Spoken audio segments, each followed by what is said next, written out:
after 31 seasons in the fast-paced, high-stakes business of Major League Baseball, my next guest went into a completely different, well, it's maybe not completely different, but a career transition that has set the standard in executive leadership coaching. What I've learned from meeting my next guest is that Major League Baseball and professional sports are a brutally honest scorecard. And it also sets an elite standard for winning cultures, systems, and people to follow. So my next guest is here today, and his name is Joe Bohringer. Joe, welcome to the show. Tara, thank you very much for the invite. Look forward to the conversation today. Well, I had never really thought about it before. So I've obviously never been a professional sports player. I know, you're shocked. But you're right. It's a brutally honest system that gives immediate feedback, and everybody can see the scorecard, Joe. And they can see if you're performing or you're not performing. And ultimately, your career is on the balance almost every single day. Isn't that right? Yeah, a very accurate statement. And I think what most people or may not realize, especially a lot of fans, like they know that that's the way it is for players. You either perform well enough to keep your spot on the field in any professional sport, or you don't. And this is also the case in the front office as well. When you're in the business side working for a team, you will often can do that for a long time. When you're on the team operations side, you are tied to your team's record. And, we talk in business a lot about KPIs. Like in professional sports, your KPI is a scoreboard, as you implied earlier. Like every day, you either won or lost at your job that day. And, your customer satisfaction score is the standings. If we're doing well in the standings, the fans like us. If we're not doing well in the standings, the fans don't like us. And they're usually very vocal about it. And it's you're under a microscope. There's a lot of scrutiny with it.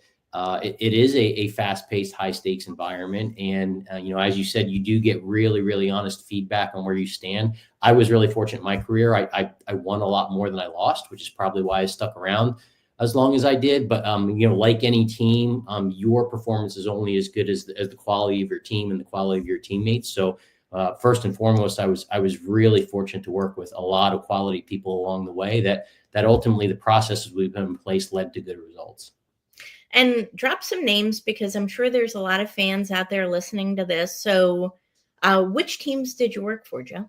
I've worked, span the gamut, I guess, when you do it as long as I started out with the old Montreal Expos, which no longer exist. They're now the Washington Nationals. But even the Expos, I was with them in 1994 when we had the best record in baseball, when the strike shut down the game. That was the year that we didn't, there was no World Series. The World Series was canceled because of the strike. But I've been to the playoffs with the Arizona Diamondbacks. I was really fortunate to be with the Chicago Cubs when we won a World Series in 2016, which the Cubs had not won a World Series since 1908.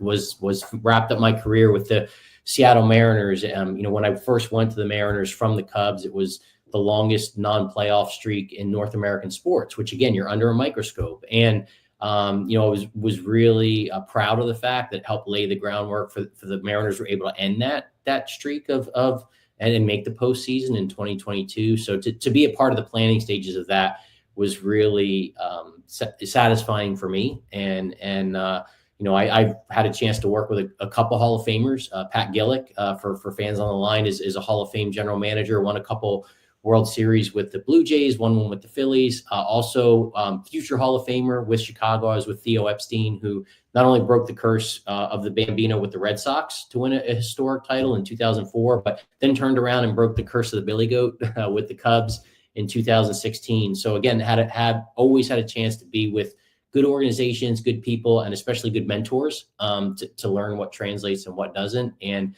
have really enjoyed the chance to kind of continue that in my post-baseball career with some of the things I've been doing. Wow. Our audience primarily is looking for ways to build confidence. We have a lot of external factors in all of our lives, right, that bring our confidence levels down at any given point. And I can't imagine the professional sports arena doesn't have an impact on how you see yourself, how confident you are, right? Again, seeing those scoreboards, that immediate scorecard of you. Maybe you hear booing from the stadium. Right? That's like got to be one of the worst nightmares. Maybe you're flipping through the TV and the sportscaster says something not so great about you. That's really tough. That takes a different mindset to be able to take that and keep going, Joe. Yeah, and I think that's fair. But again, it's about customer satisfaction. Trying to make sure that your customers are in a good spot. And ours, fan is short for fanatic. And I've always tried to keep the mindset. Sometimes you might hear the random comment from a player, fans, they don't pay my salary. Yes, they do. If they weren't interested in the games that we were playing and they weren't interested in watching it on TV and buying, the concessions, and they weren't interested in getting the jerseys and the caps or whatever they might do, we wouldn't be able to do this for a living. And, I've always found that fans are always positive. They do support the team, even when you're in tough times. You just have to be honest with them.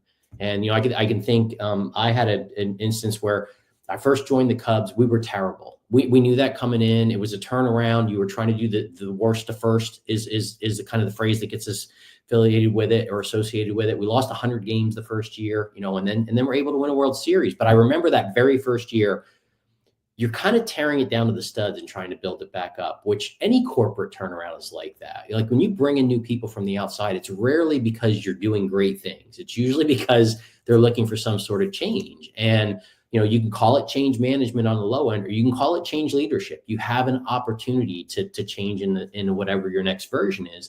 And I can remember being at a minor league ballpark in 2012 in Wilmington, Delaware, and I'm watching a minor league all-star game.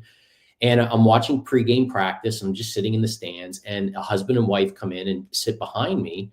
And they see me taking notes. They're like, "Oh, are you a scout?" And I said, "Yeah." And they're who are you with? I'm like, "I'm with the Chicago Cubs." And they go, "Oh, we're season ticket holders." Now I'm in Wilmington, Delaware, and they're like, "Oh, we're season ticket holders." And I said, "Really?" And the gentleman said, "Yep, I'm a school teacher in Iowa, and I share tickets in the bleachers at Wrigley. And I know you guys are terrible, so I don't want to watch you when you're terrible. So the last year I did it, and I did it this year. I sold my tickets, and I take a baseball trip. This year I decided to come to this game." So again, like I happen to work in this industry where someone's willing to plan a whole trip around going from wherever he was in Iowa to Wilmington, Delaware, to watch a bunch of 21 and 22-year-old kids run around in an all-star game. And so I turn around and I'm like, "Hey," I said, "first of all, thank you for being a season ticket holder." I said, "Second of all, we know we're terrible. We knew coming in that this was not a good club. We're trying to make the product better. The only thing I can promise you is that everything that we're doing, like sitting at games like this, is trying to make our team better to get to that next level." And really good conversation, great conversation with the couple. And at the end of it, I just gave them my card and I said, "Hey, you know what? I know you haven't come to the games. If you do decide to come, let me know. Can't promise I'll be in town, but if I'm in the office there, happy to say hi." I get an email about 2 or 3 weeks later. And it's like, "Hey, you know what? We decided we're going to come catch a game." And then again, I went to our vice president of ticketing, Colin Faulkner, and just said, "Hey, here's the situation." He's like, "Hey, you know what? Like, I see the name, like, let's make sure they get taken care of." Colin put them about 10 rows behind home plate when they came. So I emailed them back, "Hey, unfortunately, I'm not going to be there. But when you show up, please go to the ticket window." And they were taken care of. And again, like, just appreciating the fact that, here are people that I'm only doing this job because they're season ticket holders. And again, I can't tell them, "Oh no, you're wrong. Like, we are a good team." No, we're not. We're on pace for 100 losses. But again, like just being honest with them and talking through that, that was something that was a memorable experience for me. And I worked with a lot of clubs. I did work with the Dodgers at one point and then the Cubs. And when you work with a club that has that kind of national following, like I worked for the Diamondbacks for a number of years, and I wasn't necessarily, when I walked in the ballparks, didn't run into Diamondback fans, but you go to any park in the country, you're going to find a Dodger fan or a Cubs fan or a Yankees fan. So you're going to have that kind of maybe visibility, but also like you have a responsibility for people that are all over the country that have a vested interest in what you're doing. And that's a pretty strong customer base. And that's motivating to try and do that. You're not only trying to win for yourself, but for the entire environment that goes along. And that is the city and the fans that you're trying to put a successful team on the field for. Wow. I love that. So you've mentioned the word responsibility a couple of Mm-hmm. times, right? And I think that's important. And, when I first met you, that was one of the first questions I asked, how did you go from professional sports being 31 seasons in, Major League Baseball? How did you go from that to the leadership that you're talking about right now? And honestly, the root of all of that really is a responsibility, right? It's a responsibility to improve, to leave the log pile better than you found it, a Mm-hmm. responsibility to show up well for your job and for others, a responsibility to act as a leader. And then I love, how you're taking this knowledge from Major League Baseball and applying it to leadership and companies and teams. I think that's really unique. So, if you wouldn't mind talking a little bit about that, how you went from Major League Baseball to the leadership coaching you're doing right now, and Mm-hmm. ultimately, what impact is this having on organizations? Well, first of all, great question, and thanks for asking. Obviously everyone's journey is a little bit different. Mine was like a lot of people. COVID was a big moment. 2020, for those that remember, and it wasn't just baseball, but it was really all. We were in the bubble. So in 2020, I'm literally in a hotel for 4 straight months. I'm spitting in a tube every 48 hours, hoping that I tested negative. Hopping around the West Coast playing games, and if you remember, in empty stadiums, sitting next to cardboard cutouts of fans. Fans had sent in pictures to sit in their season ticket seats when there were no fans in the stadium, and I did that, and at the end of the year, I was just like, it was the first time in 31 seasons that the grind of the job outweighed the joy of the game. And I thought to myself, is this really what I want to do? It's a ton of time. It's not a family friendly industry. You're on the road all the time. And I just decided, you know what? It's time for my next phase, whatever that is. And I had 2 years left on my contract, but walked away and was very fortunate to be able, I had the luxury of making that sort of decision at that stage of my life. And I knew when I went out, I didn't know exactly what I was going to do, but I was fortunate. I got a lot of phone calls from people. How would you do this? How would you do that? And next thing you know, at some point I was like, hey, you've called me 3 times. It's not an hour phone call. Like, bring me in for a workshop or put me on a 3-month retainer. And so I almost was pushed into some sort of consulting capacity. And as part of that, I was contacted by someone who does executive coaching. And they had talked about people who have a long time in sports or law enforcement or the military. They kind of look at people in those arenas for 2 reasons. One, you respect second order effects of your decisions. I mean, the military or law enforcement as a leader, it could literally be life or death is the decision you're making. Fans sometimes think sports life or death. It's not, but you are, as I said earlier, you're under such public scrutiny. So one was the second order effects. And then two, you should just get so many more decision-making reps. Like in the military, like every patrol is a rep. For us in pro sports, every game is a rep. You get feedback, you debrief, you plan, you go ahead and execute. You get feedback, and and for us, I mean, we play 162 games usually in about 185 days. So we're making a lot of decisions in those areas. And so when I was recruited, it was like, hey, high performing environments are high performing environments. Good decision makers are good decision makers. Good processes are good processes. And a lot of the things you do in that arena translate into the business world as well. Business at its base is competition. You have other companies that are competing in the same market. And I've really found that to be true. That's gone through. I've been able to now work. And I think to your point, like you'd mentioned, responsibility, that's part of it. It's creating awareness around the challenge or the opportunity that you have, coming up with some sort of action plan. And then, how do you actually hold yourself accountable? Like, what are your milestones? What are your checkpoints that you use? And you mentioned responsibility. And I think that's a big thing that I do with teams, not just in the sports world, but in the business world as well. Average teams, and we'll talk sometimes about accountability captains. Average teams have an accountability captain, someone that says, hey, I thought we said we were going to do this, or hey, I thought we're not doing well here. On average teams, it's usually one person. It could be one team member, or it might be the director, or on a sports team, it might be you're hearing it from the coaching staff, but the players aren't doing it. So that's an average team has one accountability captain. The problem over time is that when you only have one voice that's giving the accountability message, over time, the rest of the group will tune that voice out. So if you're an average team from an accountability standpoint, over time, you are almost by default going to become below average. So that, so the accountability captain matters. Good teams tend to have the accountability coming from multiple voices. And hopefully it's not people on the coaching staff or in the supervisory role, but it's people that are on the team itself. And when you have multiple accountability captains, that becomes a good team.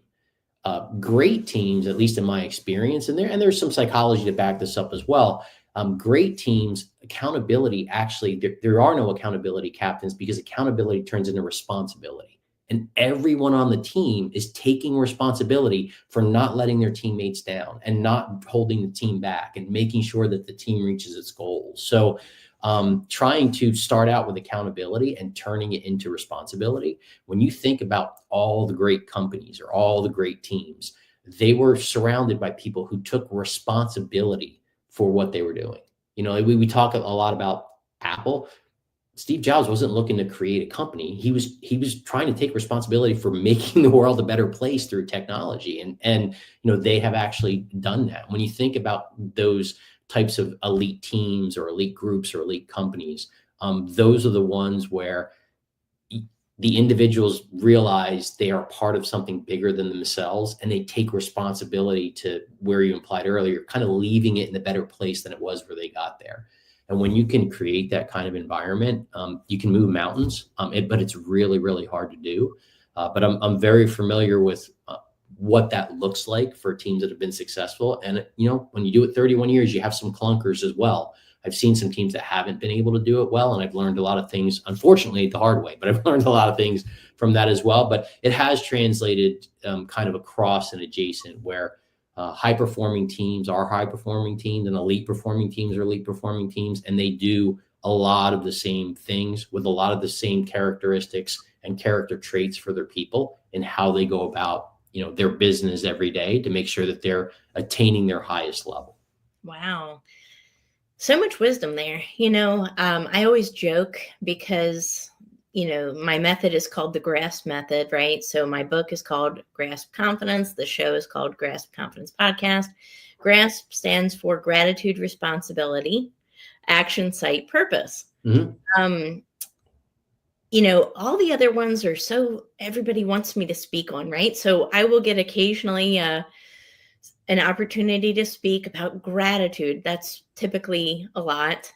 Purpose, that's a lot. Action, that's a lot. Mm-hmm. What I've noticed is that nobody wants to talk about the responsibility part, the ownership part.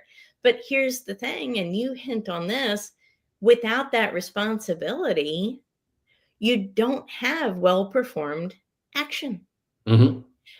Right? I mean, you have to have that ownership mentality. That has to be built first. And that's exactly why I have R come before A. I get that. That is one of the top questions I get asked. A should be number one. I'm like, I don't think so. Right, yeah. I would love to hear your take on that. First of all, I think it's 100% correct. I feel the same way. At the same time, and it is actually easier to have that mindset in pro sports than it is in the business environment. And the reason for that is, if you don't have it in the environment of pro sports, the environment kicks you out. There's nowhere to hide. So if I'm the worst performing player on the team and I'm not taking responsibility for my actions, they will replace me in a heartbeat. The game takes care of that. The environment takes care of that. So I don't need to be a self-starter in that respect. If I don't do it, if it's not part of my game anyway, the game just kicks me out. In business, though, there's just more places to hide. You can kick the can. You can delay things. You can not have the tough conversation, or we'll take care of it next month or next quarter.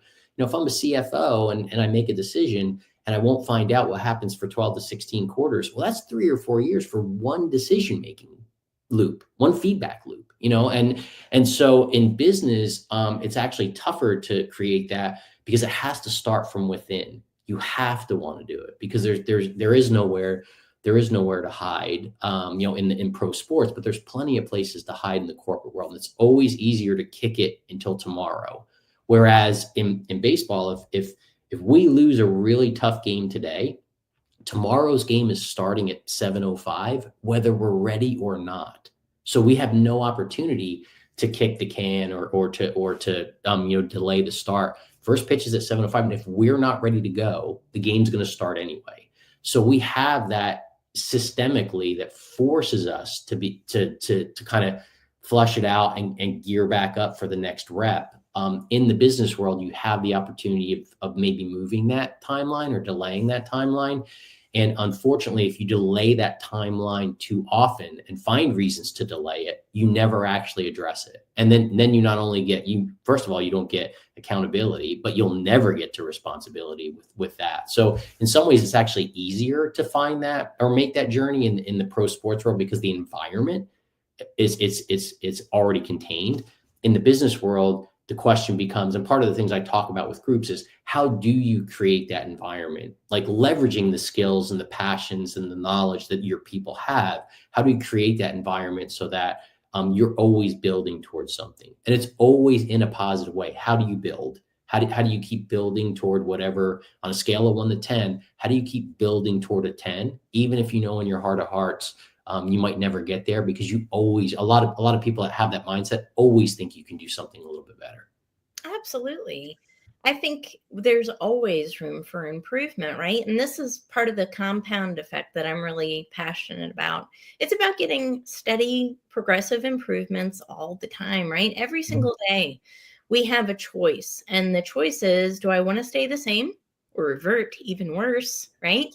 Or do I want to take even if you took a half step forward? I like to use the 1% rule because it's so powerful. I think we all have room to improve 1% daily.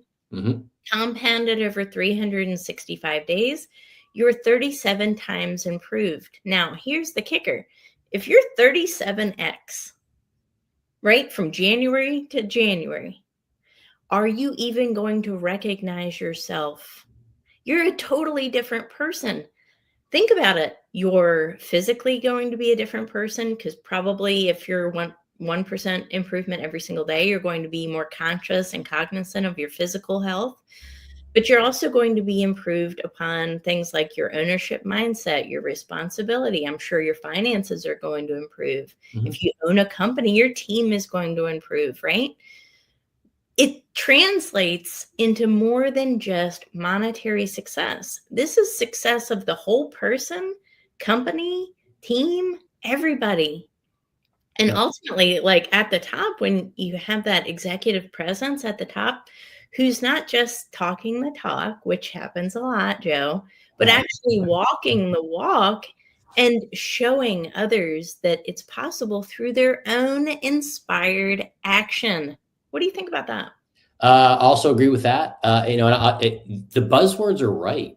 The buzzwords are right. It's whether or not you can live the buzzwords. Yes. Every organization, every sports team, every company, when they come up with their mission statement, whatever it is, and the values, it's always some version of we are going to work hard, we're going to work smart, we're going to do the right things, whatever your definition of the right things are.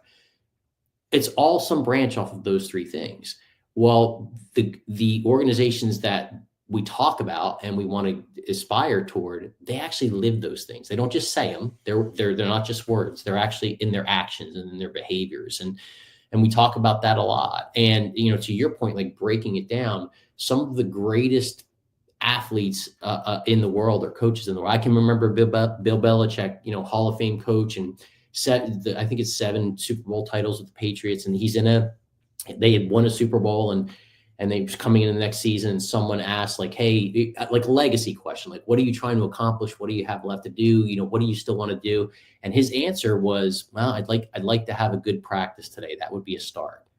And to me, like, that's in the moment. Like, that's what you can control. That's your 1%. And the reason he got to the 7 Super Bowls was because all he did was just trying to have a better practice every day. And there's the one-off of you win the lottery and you can make that jump and go from 1 to 10. That's the exception rather than the rule. If you're starting at on a scale of 1 to 10, if you're starting at a 1 and you want to get to a 10, you have to grind through 2, 3, 4. Like, there's a lot of uncomfortable moments and uncomfortable decisions that you have to make. So I 100% agree with that. I do think, again, the buzzwords are right. It's your ability to actually turn those buzzwords into actions and behaviors that you live every day. And those are the groups or teams that tend to see the most success, at least in my experience. I could completely agree with that. Love that. Well, this is going to be featured in my upcoming book because I actually really wanted somebody to say exactly what you said about the responsibility factor in our own lives and in leadership. I think that is so important. So I will definitely feature this interview in my next book for sure. I appreciate that. Absolutely. A little bonus. You didn't know what was coming today. Didn't know that was coming. So I'm glad if that was the bar, I'm glad I cleared the bar for now. So we might have time left. I'm going to try and stay above the bar now. See, you're improving 1%. I'm going to take responsibility for staying above the bar the rest of the year. I love that. But, this is the message the world needs to hear right now. So, in the United States alone, there's, according to Harvard Business Review, there's 180 billion, billion dollars spent on leadership development training every year with a 10% effective rate. Guys, we can do better. One of the ways we can do better is by implementing people to help with this problem, because it is a problem. We know it's a systemic issue across industries and companies that actually know this on the ground level. And, it's a mindset that a few possess. This is what I like to call an elite mindset. So people who are Navy SEALs, Olympians, professional sports players, Army veterans, right? Who are in leadership roles, just the same. These are the folks that can, and many of these people I've interviewed for this show, I know who's the real deal. And Joe is absolutely the real deal. And I believe you provide real solutions to companies. So I would consider anybody who's listening to this, who's a CEO, maybe you run a leadership team, maybe things are a little stagnant. Maybe they're not optimized the way you know they could be. This is a great chance and opportunity to connect with somebody who can take you to that next level. So I would love for you, Joe, to let us know the best places to find you and connect with you. Oh, well, first of all, I appreciate the kind words. I am on LinkedIn, under my name. I also do have a website. It's jbexecutivecoach.com. So just the initials, jbexecutivecoach.com, all one word. I agree 100% with what you said. It is about trying to not necessarily fix things, but leave things in a better place. And, when you talk about the opportunities that are out there and 180 billion with a B, this gets down to some of it's the business model. Some coaches want to kind of almost get you on the medicine and you're there forever. I believe it's more solutions based. If there's a project to be done or a game to be played, let's play the game and see what the score is at the end of the game. And if we won the game's over. And if there's another game to be played, that's great. But to your point, it's about finding solutions rather than just continuing to go through the motions forever. So being able to help people get to their next level. The baseball metaphor, obviously, you're going from A ball to double A to triple A to the major leagues. And I think as companies, as leaders, as individuals go up that chain, they know what it takes to get to the next level. They know what the standards are, the next level of scale, or what the VP standard is from the senior director standards. The question becomes, how do you raise your performance to meet those standards? Because the one thing I found in my experience, I believe this is true across the board, standards never lower themselves to your level of performance. You have to raise your level of performance to meet the standards. And if you decide you want to meet standards, you might not get there. Like that's the uncertainty in the maybe the doubt that we have sometimes. But I found that putting a plan in place of the things that have been successful for you already. What can you continue to do to make sure those are in a good spot? But also, what do you need to add to your game? And then maybe what do you need to subtract? Because sometimes to get to the next level, we have to actually drop a bad habit, which hopefully we can pair up with starting a new habit. But, making that journey is something I've watched players moved up the chain forever. I've watched executives move up the chain forever. And again, like coming full circle, it's something that has translated very cleanly from the sports world into the business world, because again, high and elite performers are high and elite performers regardless of the environment. Absolutely. I love that. Well, on that note, Joe, thank you so much for being a guest today. And thank you for everyone who tuned in to this episode of Grasp Confidence Podcast. Guys, don't forget to leave a review with your favorite takeaways from this interview with Joe, and connect with him on social media, and definitely check out his website. Joe, it was a pleasure, and we will see you all on the next episode. Take care. Thanks. I really appreciate it.